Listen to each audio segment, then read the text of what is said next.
அனைவருக்கும் வணக்கம். இன்னைக்கு நாம பார்க்க போறது பார்த்தீங்க அப்படின்னா, முதலாம் ஆண்டு மாணவருக்கு பாடப்பகுதியில் இருக்கக்கூடிய பழமொழி உணர்த்தும் தமிழர் பண்பாடு அப்படிங்கிறது தான் பார்க்க போறோம். இதை எழுதினவர் பார்த்தீங்க அப்படின்னா தட்சிணாமூர்த்தி. பழமொழியை பார்த்தீங்க அப்படின்னா நம்மளுடைய பண்பாடோடு, நம்மளுடைய தமிழர்களுடைய வாழ்வியலோடு தொடர்புடையது. மக்கள் அன்றாட வாழ்க்கையில வாய்மொழியா பேசின வாய்மொழி வழக்காறுகளாக தான் இன்னைக்கு புத்தக வடிவில் பழமொழியா வந்திருக்கு. வாய்மொழியான பழமையான மொழிகள் அப்படின்னு பழமொழியை சொல்லுவாங்க. பழம் போன்ற மொழிகளை தான் பழமொழின்னு சொல்றாங்க. ஒரு பழத்தை நாம சுவைச்சு சாப்பிடும்போது அதனுடைய இனிமை நமக்கு உடல் முழுவதும் பரவுவது போல, அதனுடைய இனிப்பு சுவை நமக்கு சுவையை தருவது போல, முன்னோர்களுடைய பழமையான மொழிகள் நம்மளுடைய வாழ்வியலுக்கு மிகுந்த தொடர்புடையன. அதான் சொல்லுவாங்க. இத தொல்காப்பியம் பார்த்தீங்க அப்படின்னா ஏது நுதலிய முதுமொழி அப்படின்னு சொல்லுவாங்க. முதுமொழி அப்படின்னா ஒரு பழமையான மொழி அப்படின்னு பொருள். நீங்க 14 கீழ்கணக்கு நூல்கள் கூட பழமொழி 400 அப்படின்னு ஒரு நூல் இருக்கு. 4 அடிகள்ல நல்ல கருத்துக்களை தரக்கூடியது. இறுதி அடியில ஒரு பழமொழி இருக்கும். அந்த நூல்ல பார்த்தீங்க அப்படின்னா 400 பழமொழிகள் உள்ளடக்கி இருக்கு. இப்ப இதுல பார்த்தீங்க அப்படின்னா உழவு இயற்கை சார்ந்த பழமொழிகளை அதிகமா நம்ம கையாண்டிருப்போம். ஏன் அப்படின்னா நாடோடிகளாக தெரிந்த மனிதன் ஒரு இடத்துல தங்குறான், அங்க நிலத்தை சமன்படுத்துறான், விவசாயத்தை உருவாக்குறான், வேளாண் குடிகளை உருவாக்குறான். அது சார்ந்த பழமொழிகளை தன்னுடைய அறிவுக்கு எட்டின அளவுக்கு கொண்டு வந்து சேர்த்திருக்கிறான். இது பெரும்பாலும் பார்த்தீங்க அப்படின்னா வானம் பார்த்த பூமியா இருக்கிறங்காட்டி மேகத்தினுடைய செலவு, மழை பெய்யும் காலத்தை தன்னுடைய அறிவால எதிர்கால சந்ததி கொடுத்துட்டு போயிருக்கிறாரு. அதுல பார்த்தீங்க அப்படின்னா அகல்வட்டம் பகல் மலைன்னு ஒரு பழமொழி இருக்கு.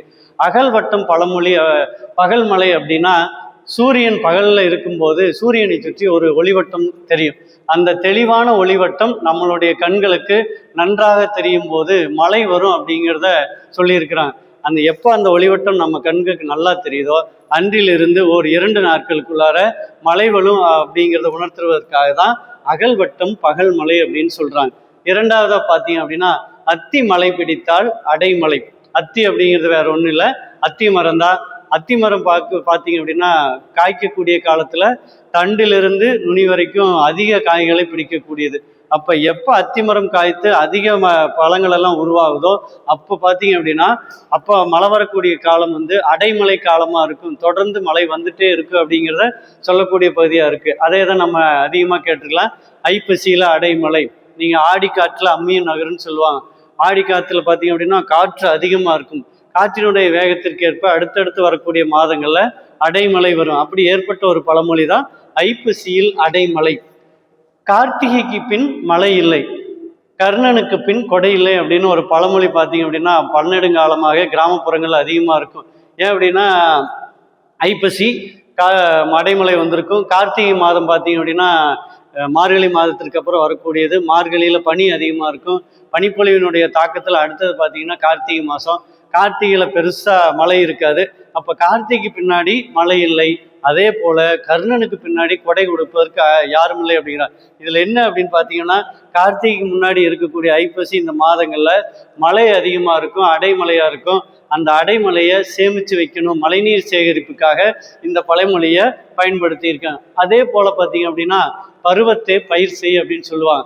அந்த பயிர் வளரக்கூடிய காலம் பார்த்து நம்ம பயிர் செய்யணும் அப்படிங்கிறத. ஏன்னா வானம் பார்த்த பூமி, மழை வரக்கூடிய காலம், மழை சார்ந்து பயிர் செய்யக்கூடிய பயிர்களை எல்லாம் பருவத்தை நாம் பயிர் செய்யணும். இதை பார்த்தீங்க அப்படின்னா நம்ம அன்றாட வாழ்க்கையிலும் பயன்படுத்திக்க ஒவ்வொரு காலகட்டத்திற்கும் ஏற்ற நம்ம கல்வியை சரியா கற்றுக்கணும், அதுக்கப்புறம் பணியை சரியா செய்யணும், அதுக்கடுத்த வாழ்க்கையில கடந்து போகணும் அப்படிங்கிறது தான் பருவத்தை பயிர் செய் அப்படின்னு சொல்லுவாங்க. இன்னொன்று விவசாயம் சார்ந்த பழமொழிகளில் அகல உழுவதிலும் ஆழ உழுவது. ஒரு வேலையை செய்கிறோம் அப்படின்னா விவசாயத்தில் நிலத்தை உழுவது பார்த்தீங்க அப்படின்னா ரொம்ப அகலக்கால் வச்சு விழாம நல்ல ஆழமா உழுவது அந்த நிலத்தை பண்படுத்தும், பயிரை செழுமைப்படுத்தும் அப்படிங்கிறதுக்காக சொல்லியிருப்பாங்க.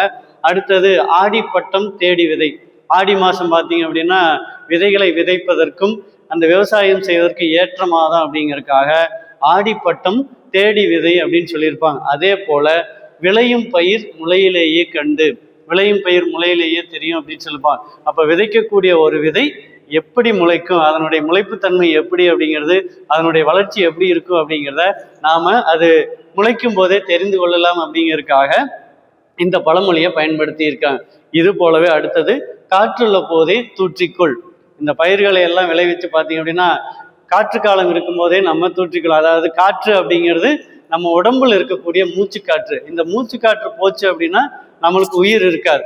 தூங்கி எந்திரிச்சாதான் நிஜம் அப்படிங்கிற இந்த நவீன உலகத்துல நம்ம காற்று இருக்கும்போதே நம்மளுடைய வாழ்க்கைய சரியா நிர்மாணிச்சுக்கணும். அந்த வாழ்க்கையை சரியா பயன்படுத்தினீங்க அப்படிங்கிறதுக்காக தான் காற்றுள்ள போதே தூற்றிக்கொள் அப்படின்னு. வாழ்வியலோடு தொடர்புடையது அப்படின்னு பார்த்தீங்க அப்படின்னா, கடும் காற்று மழை கூட்டும், எடும் கோபம் பகை கூட்டும் அப்படின்னு சொல்றாங்க.